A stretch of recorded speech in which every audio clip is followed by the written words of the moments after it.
Got a letter here from a brother. He's going to keep his name private. Asked a good question. Just thought I'd put this out in a little video for other brethren that have similar questions. It says here, Brother Bryan, I recently discovered your channel on YouTube. All I can say is be encouraged and keep up the good fight of faith. The word that the Lord has given you is true and in desperate need in these times. On one of your videos, you mentioned that you do the ministry full time. I too know that the Lord has called me to start a ministry. I find it very hard to juggle my job with study, prayer, and having meetings, etc. I know in the book of Acts that even the apostles had the same problem in the beginning of their ministry. If you could find the time to answer this question, for me, I would greatly appreciate it. How are you able to make a living to provide for your family in a home fellowship ministry? I guess I am asking, through which avenues do you earn a living, evangelism, donations, etc.? I would love to lay aside the work that I do for a living in order to commit to the ministry full time, but I have no idea where to start. I am the sole provider for my family. I have no problem stepping out in faith. I would just like to hear how you are doing it to give myself some ideas and encouragement. Any information or ideas that you can give me would be greatly appreciated. Normally, I wouldn't ask someone a question like this. I feel that you would provide an honest answer in spirit and in truth. Thank you in advance for any help that you can give or wisdom that you can share. Okay, good question. Let me just read some scripture here real quickly just to kind of show you what the deal is going to be here. Philippians chapter 4, verse 10. Read a couple verses down through here. But I rejoiced in the Lord greatly that now at the last your care of me hath flourished again, wherein ye were also careful, but ye lacked opportunity. Not that I speak in respect of want, for I have learned in whatsoever state I am therewith to be content. That's a big key to it. I know both how to be abased and I know how to abound. Everywhere and in all things I am instructed both to be full and to be hungry, both to abound and to suffer need. I can do all things through Christ which strengtheneth me. Notwithstanding, ye have well done that ye did communicate with my affliction. Now ye Philippians know also that in the beginning of the gospel, when I departed from Macedonia, no church communicated with me as concerning giving and receiving, but ye only. For even in Thessalonica ye sent once and again unto my necessity. Not because I desire a gift, but I desire fruit that may abound to your account. But I have all and abound, I am full, having received of Epaphroditus the things which were sent from you, an odor of a sweet smell, a sacrifice acceptable, well-pleasing to God. Okay? So, what do we see there? Well, when you go into full-time ministry, you will learn both how to be abased and how to abound. There will be times when you will be abased to the point of thinking, how on earth am I going to make this, how am I going to pay my bills? I can remember back years and years ago when I first got married, there were times I had a stick shift truck, Ford Ranger at the time, and older truck, had it for many years. And I remember different times I'd get on a hill, I'd stick it in neutral and just let the thing idle, to save gas money. And it was rough. I mean, it was financially, it was very, very difficult. And it's not that I didn't want to have a job or something like that. There were many times I tried to make a living apart from ministry, and it was just like the Lord just would not bless it. I just was like, I don't understand, Lord. I'm just going, I have to make money here. I mean, I'm staying in this house. It turned out to be a really bad situation. It was, not even going to get into all this stuff there.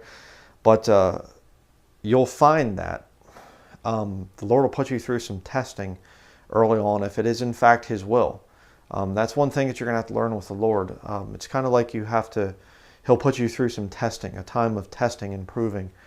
And, you just kind of say, okay, Lord, do you want me to do this ministry full time? And you get kind of you see some things there. People say, hey, could you do a study on this? Or hey, could you do a video on that? Or would you be willing to go and, whatever. And you do it, and somebody says, hey, I really appreciate it. I mean, when I first started in ministry, I was like, I'm not taking donations. I'm just going to, make videos. And I mean, that was the original intent. I don't even know if I have. Yeah, right there. Right here. Right there is my very first DVD I brought out. Okay, very first one. Very poorly done. I mean, it was bad. And then I got better and better and better as time went by. But I never intended, at the time I was doing that, the video ministry, King James Video Ministries, when it first started, I had no intention of becoming pastoring a house church. home fellowship, and I was actually going to a Baptist church at that time, and so I was just kind of like, well, I'm just going to do the video ministry, and so my idea for full-time ministry was not being a pastor. Later on, it became a thing where we started the home fellowship, Bible Believers Fellowship, and I still was not making what would even be close to being called a living, from that, because I was a single guy, very much like Paul, and I just kind of I did get, I started to get people saying, hey, you're doing great work here. You're putting out a lot of sermons for free.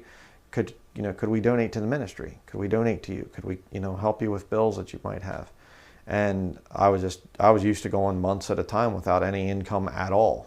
I lived with, my parents essentially, and I was just, didn't have much money. And I would do some little odd jobs here and there, but I was really just studying and wanting to get the truth out. And I'd spent quite a few years that's all I was doing, just studying. I just kind of got away from the whole workforce thing. Would I have done that again if I was married? No, I would not have. My life would have turned out very differently if I had been married in that time period. But as a single man, things were a little bit different. But I got married, and the Lord, I was like, okay, one of the reasons I moved up to the place in northwestern Pennsylvania, was because they were saying about, I could make an income from the store that I was going to be helping out at, and helping with the ministry and the store. And I was thinking of, okay, I'm going to have to make a living, so I'm going to work a secular job. And I would have done that, but it was just like, the Lord didn't want it. And every time I tried, it was like I was trying to make a living, and I tried to have other ways of making an income, and it was just failing. And it was like I was putting out videos occasionally as I could, and the Lord was blessing it, and just like, okay, if this is what you want, Lord. And my point I'm trying to make is, you will learn that abasing, abounding thing. You will learn that if you go into the full-time ministry. It's going to be very difficult for you with a wife and children. Again, had I been in the situation I'm in now back then, now we have a son, again, we couldn't have made it. But what you're going to have to do is, you're just going to have to try. You're going to have to pray. You're going to have to try it. I would just kind of slowly say, okay, Lord, I'm not going to just go on and quit my full-time job. Maybe, do a little bit of part-time stuff or whatever else. Pastoring a small home fellowship, you can't expect the people there to support you to the point of their, giving you enough money there that you're able to survive and whatever else. If it's a small fellowship, you're not going to be able to do that. There's going to have to be a secondary income. You're going to have to do some kind of a ministry online, or something in your area, maybe writing books where you can make an income from the book writing. Again, that's going to be difficult. I'm being honest here. But I mean, if the Lord wants you in it, you're going to be in it. Just as simple as that. I mean, the Lord has had to drag me kicking and screaming for a lot of the time in my ministry. Just like, no, Lord, I don't want to do ministry. Let me do something else. Come on, boy. And here I am. I mean, we're doing fine. We're all right. We have food in the refrigerator, and bills are paid, and lights are on, roof over our heads and things. But we're definitely not getting rich or anything. But in terms of physical, monetary things, but we are quite blessed. And to me, there's no better life. And I really hope and pray that I can stay in ministry from now up until the rapture. Keep giving the devil heartburn and things like that. That's what we live for. But if the day would ever come, here again, I'll just give you a little bit of advice. If the day would ever come that this video ministry gets shut down, as far as being online, and the donations go down, I'm going to be working a secular job. Now, I've been self-employed for so many years. I prefer to do that. And just to give you another insight to people out there, I do make some income occasionally that's not ministry related. Sometimes I will buy things and fix things up and sell them on Craigslist, or I used to do eBay a lot more, just for a little bit of side income. And I do believe that that is a good thing to do.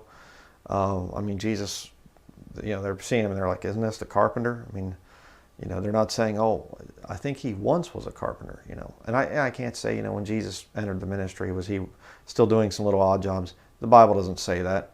I'm just simply saying he was known as a carpenter. Paul, he wrought the same craft as Aquila and Priscilla. They were all tent makers.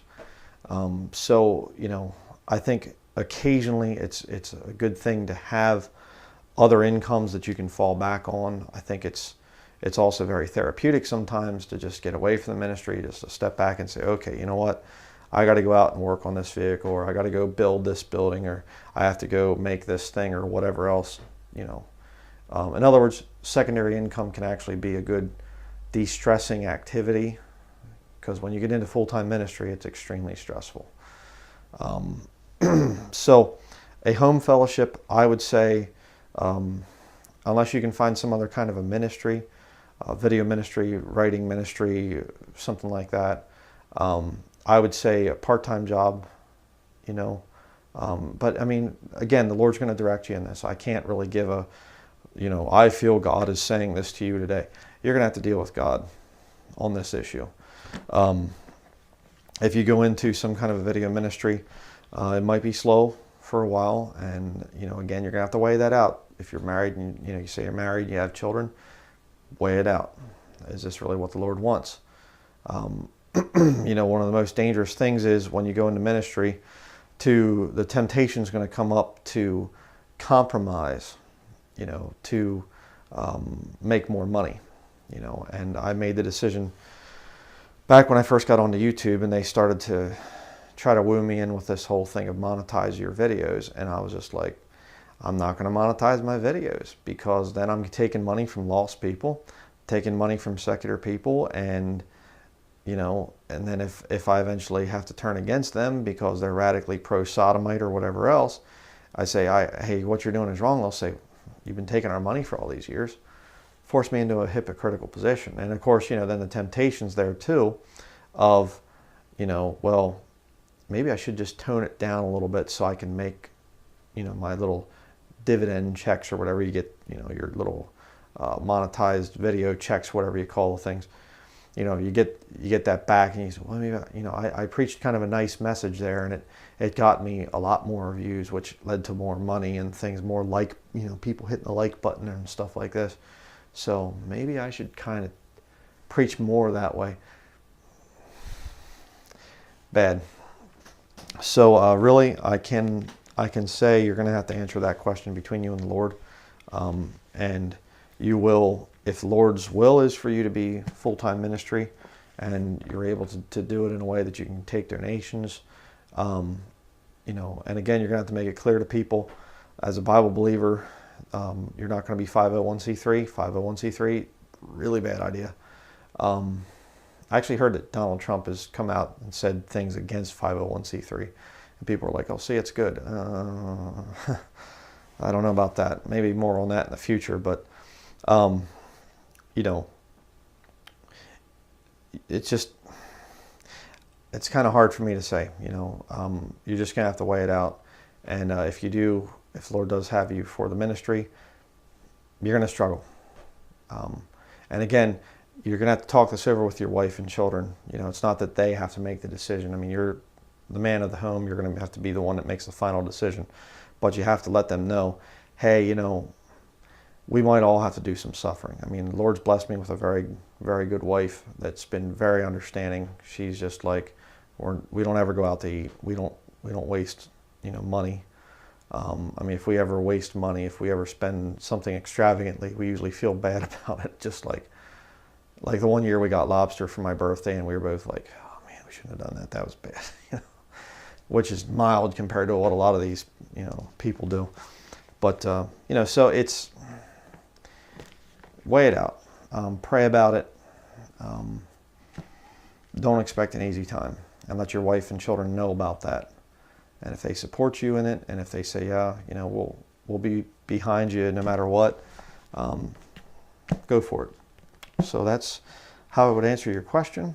Hopefully that answers your question. So that's going to be it. Thank you for watching.